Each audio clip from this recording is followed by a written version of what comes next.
Bonjour, bienvenue dans cette nouvelle vidéo. Aujourd'hui, un sujet sur la cartographie et en fait, comment j'ai fait pour faire mes itinéraires avec Google Maps. Donc ici, un sommaire. Donc pour information, vous avez dans le descriptif le chapitrage de cette vidéo. Donc si vous voulez passer directement à une étape, eh bien, vous pouvez le faire. Donc premier thème, pourquoi j'ai choisi Google Maps? Effectivement, on peut se poser la question par rapport à d'autres solutions qui existent. Ensuite, comment on crée une carte sur My Maps. Donc My Maps qui est l'applicatif permettant de personnaliser les cartes sur Google Maps avec trois possibilités. Je vous montrerai comment je fais pour créer une carte depuis une trace cardio, en l'occurrence une montre Garmin que je possède. Ensuite, comment on fait la même chose mais en s'appuyant sur une application existante telle que Komoot. Maintenant, il y en a plein d'autres.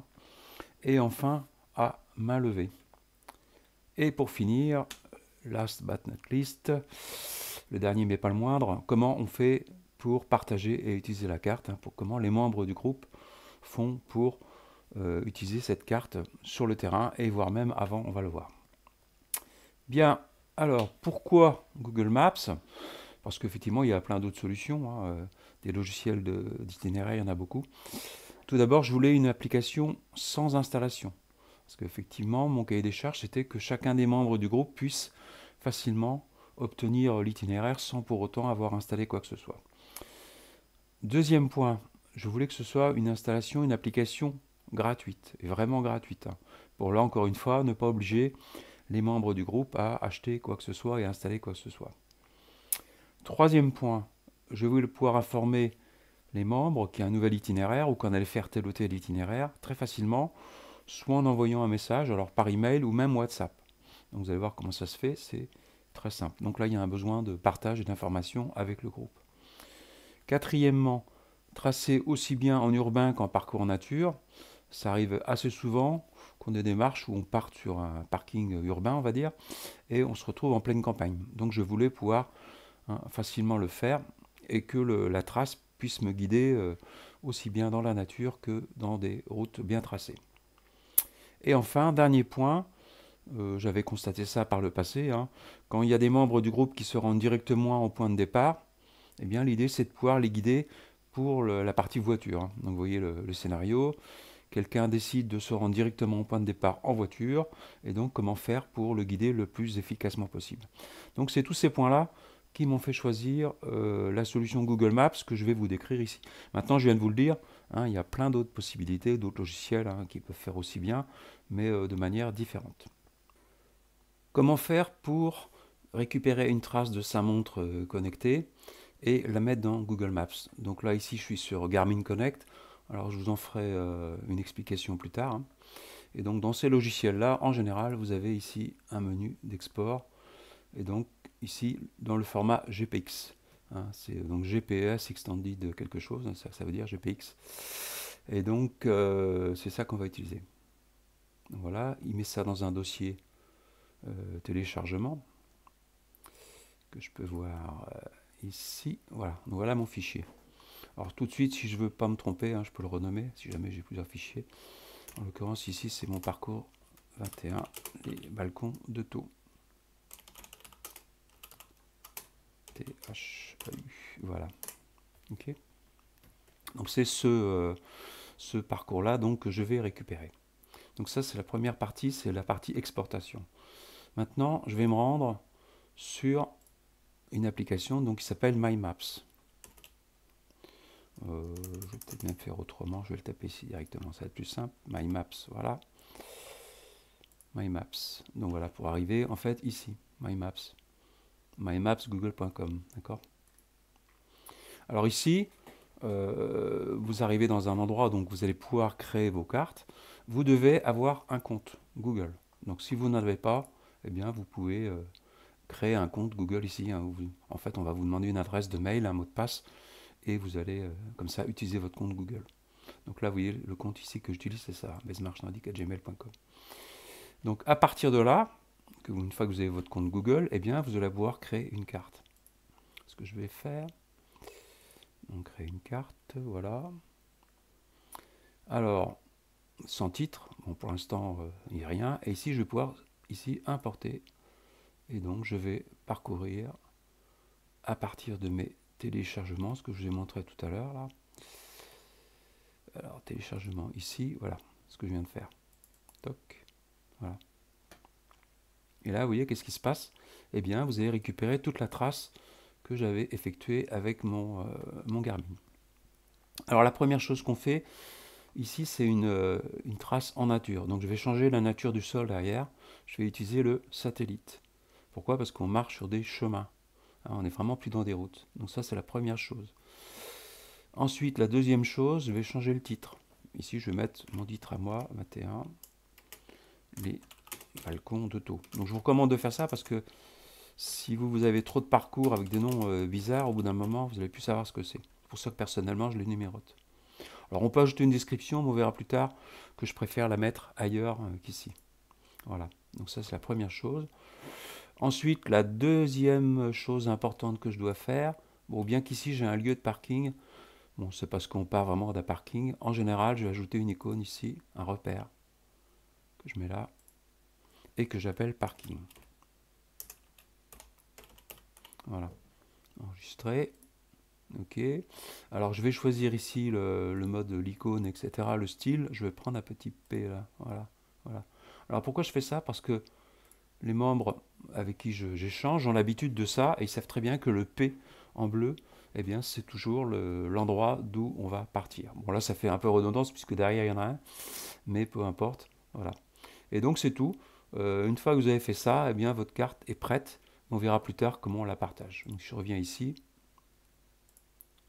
Vous voyez que ça y est, ma carte là est prête. D'accord? Donc je vais comme ça avoir tout un ensemble, hein, toute une collection de cartes personnelles que je vais pouvoir partager avec les membres.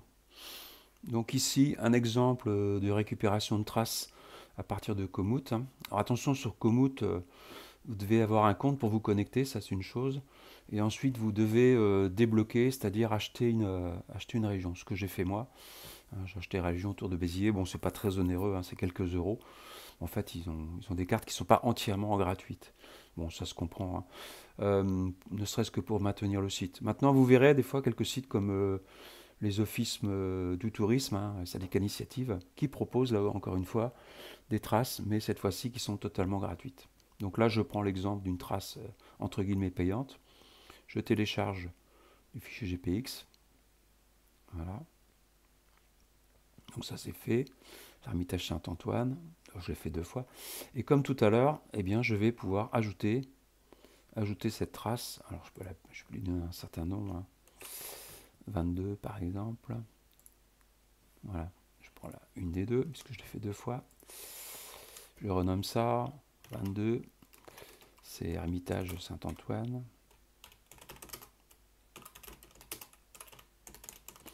Voilà, ça va être ma trace. Et comme tout à l'heure, eh bien, je vais aller dans My Maps, la créer. C'est le même principe. Donc on va apporter un fichier ici. Tac. Les téléchargements, l'Ermitage Saint-Antoine, voilà. Je vais le renommer tout de suite. Pardon. Ici, toi. 22, Ermitage. Encore une fois, hein, je conseille vraiment de faire ça parce que sinon vous allez être noyé sous les cartes avec des noms bizarres. Au bout d'un moment, vous ne saurez plus. Notamment, ça peut se produire quand on fait des versions. Hein, ça arrive assez souvent de faire des versions. Par exemple, ici, on voit que sur ce parcours, on pourrait faire une version courte en coupant au niveau de parking Saint-Antoine, là par ici. Donc on pourrait très bien faire une version courte et une version longue, hein, très facilement avec le même parcours. Donc ça, c'est des choses qu'on fait assez souvent. Et donc, dernière chose, je vous l'ai dit tout à l'heure, ici c'est un parcours en nature, donc je vais plutôt choisir ce fond de carte. D'accord? Et comme tout à l'heure, je vais ajouter mon point de départ. Alors eux ici, ils proposent ça, mais on pourrait très bien partir d'ailleurs, hein, si on voulait. Par exemple, on pourrait partir d'ici, hein, quoique là, c'est pas tellement facilement joignable en voiture, mais pourquoi pas. Donc je vous remonte ce que j'ai fait tout à l'heure. Ici. Donc d'où l'utilité d'avoir ses propres icônes, parce que sinon, au bout d'un moment, on va plus trop savoir de quelle icône il choisit. Donc là, mon P, là, en bleu, c'est bien mon P à moi de parking. Okay. Donc voilà un deuxième exemple. Comment est-ce que l'on fait pour tracer ce que j'appelle à main levée, hein, c'est-à-dire avec aucun support derrière. Alors quand est-ce qu'on fait ça? Eh bien on fait ça quand on modifie des parcours, je vais vous montrer un exemple ici, voire même quand on fait des reconnaissances. Hein, quand on choisit d'explorer une nouvelle région avec ISA, qu'est-ce qu'on fait? Eh bien on part d'une carte Google Maps comme ici. Par exemple ici, vous voyez que là on pourrait très bien dire, tiens, je vais aller explorer un petit peu ce qui se passe par là. Et à ce moment-là, on va pouvoir tracer à partir de quelque chose qui est complètement vierge.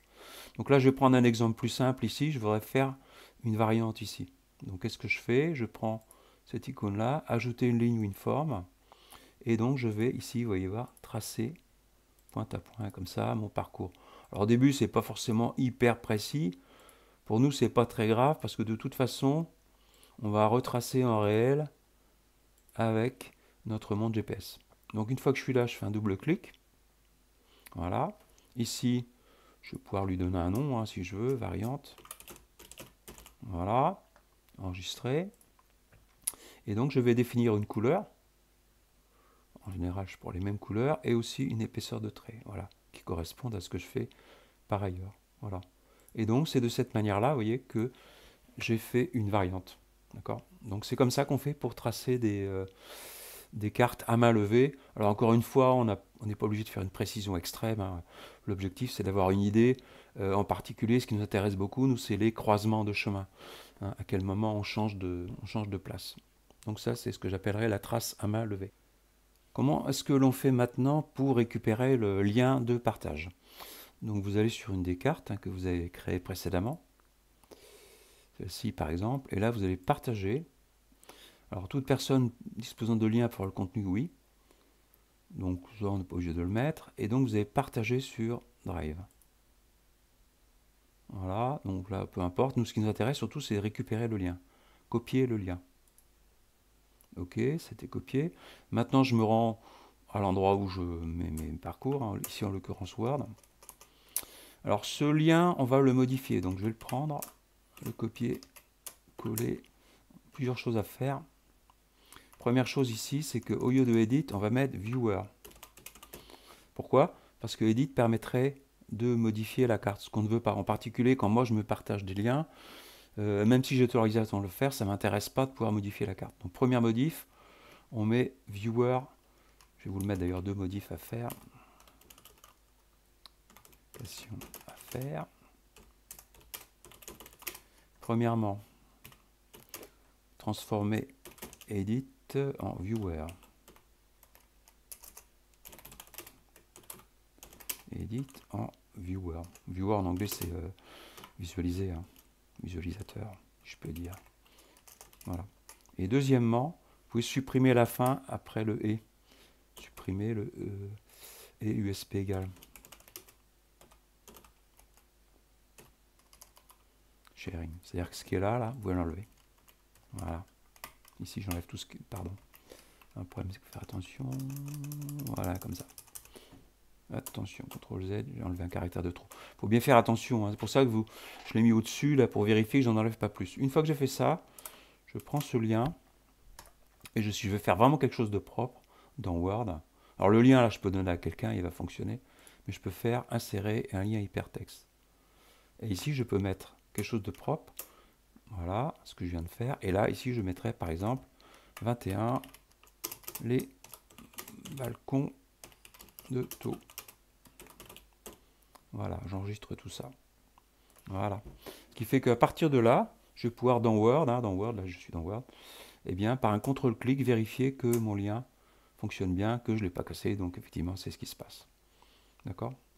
Alors en général, moi quand c'est ça, je mets d'autres choses, hein, par exemple je mets distance, etc. Les informations qui vont permettre aux membres du groupe eh bien de... Bon là j'invente parce que j'ai pas relevé le dénivelé que je repère avec ma montre GPS, alors ça si vous en avez une bien sûr. Et puis des points de détail, par exemple ici, pas de goudron. Voilà, etc. Voilà. D'accord? Donc c'est comme ça que je fais. Donc une fois que tout ça c'est fait, eh bien notre... voilà, là j'ai fait mon premier modèle ici de parcours, hein.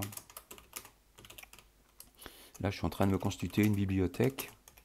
Et donc c'est à partir de là que je vais pouvoir que je vais pouvoir, voilà. C'est à partir de là que je vais pouvoir me faire mon catalogue et envoyer aux membres du groupe. Je vous remets en bas là, ce que j'ai fait là. Et que je vais pouvoir envoyer aux membres du groupe ces différents liens. D'accord? Je suis ici sur un smartphone et je vais récupérer au moyen de Gmail le lien dont je vous ai parlé tout à l'heure. Donc, en cliquant sur le lien que je vois ici dans le mail, on va voir la carte Google Maps qui va s'ouvrir.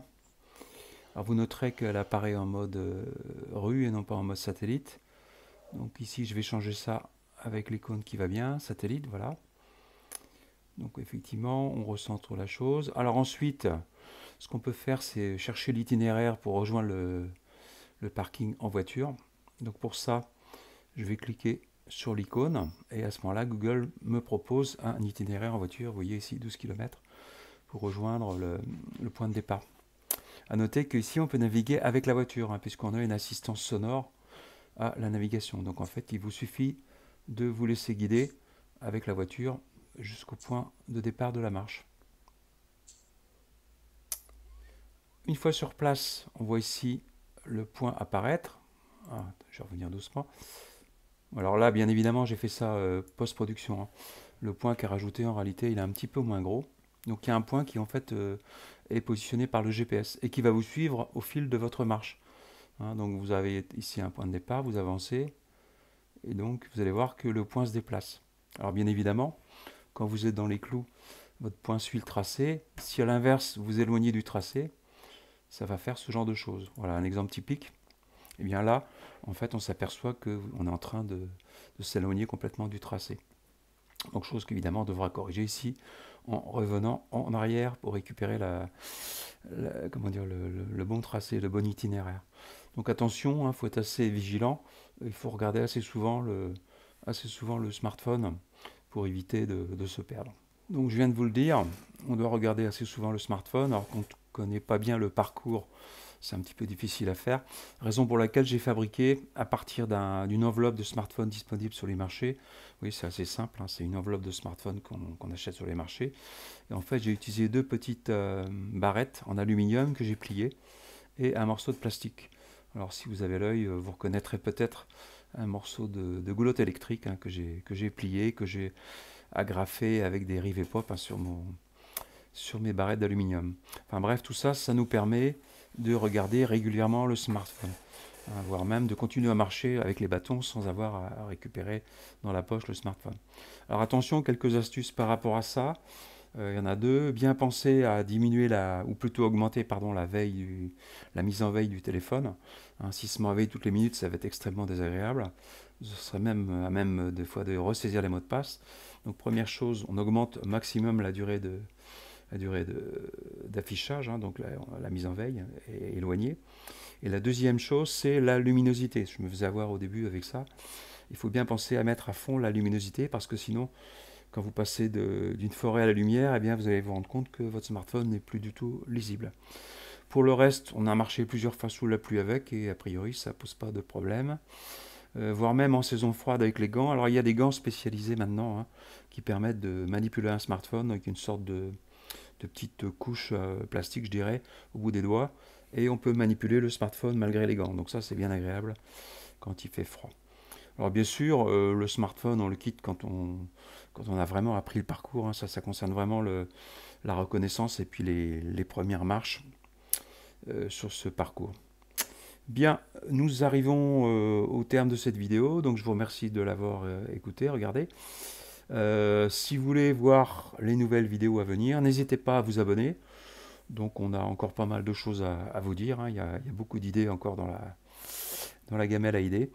Donc merci encore et à bientôt.